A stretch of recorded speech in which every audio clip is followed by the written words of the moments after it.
జిల్లా పరిషత్ ఉన్నత పాఠశాల నడుపూరు ప్రధాన ఉపాధ్యాయుని రాచకొండ శ్రీనివాసుని సంక్రాంతి సందర్భంగా మొత్తం అందరికీ కూడా ప్రత్యేక శుభాకాంక్షలు తెలియజేస్తున్నాను. ప్రియమైన పిల్లలకు, గౌరవనీయులైన తల్లిదండ్రులకు, నాకు అత్యంత ఇష్టమైన మా సహోపాధ్యాయులందరికీ కూడా సంక్రాంతి శుభాకాంక్షలు తెలియజేస్తున్నాం. ఇది ఒక పండుగ కాకుండా జీవన విధానంగా మేము మా పట్టణంలో ఉండే ఈ పిల్లలందరికీ కూడా ఒక గ్రామీణ సంక్రాంతిని వాస్తవంగా చూపించడం కోసము మా ఉపాధ్యాయుల సూచనల మేరకు అద్భుతంగా నిర్వహించడం అనేది జరిగింది. పండుగల అంటేనే మనకి గోదావరి జిల్లాలు అనేవి గుర్తొస్తాయి.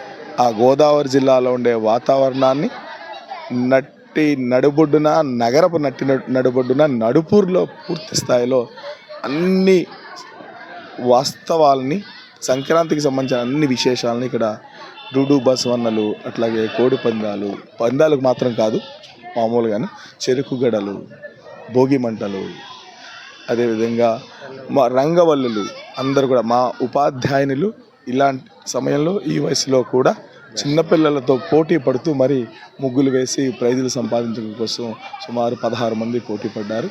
అదేవిధంగా పిల్లలు కూడా అనేక కార్యక్రమాల్లో పాల్గొని తమదైన ప్రతిభను వెలికి తీయడం కోసము, సృజనాత్మకతను వెలికి తీయడం కోసము, పండగని ప్రత్యక్షంగా పిల్లలందరికీ చూపించడం కోసము, అదేవిధంగా మర్చిపోతున్న సంస్కృతి సాంప్రదాయాలని ప్రత్యక్షంగా పిల్లలకి పరిచయం ద్వారా తెలుగు వాడి యొక్క సాంప్రదాయాన్ని కొనసాగించడం కోసము, అదేవిధంగా జీవన విధానాన్ని అంటే పండగతో ముడిపడిన సాంస్కృతిక జీవన విధానాన్ని పరిశీలించడం కోసం అన్ని రకాల ప్రయత్నాలు అనేవి చేశాము.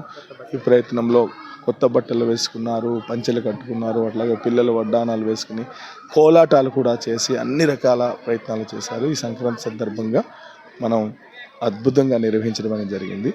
దీనికి సహకరించిన మా ఉపాధ్యాయ బృందానికి, మా పిల్లలకి ప్రత్యేకమైన ధన్యవాదాలు తెలియజేస్తాం.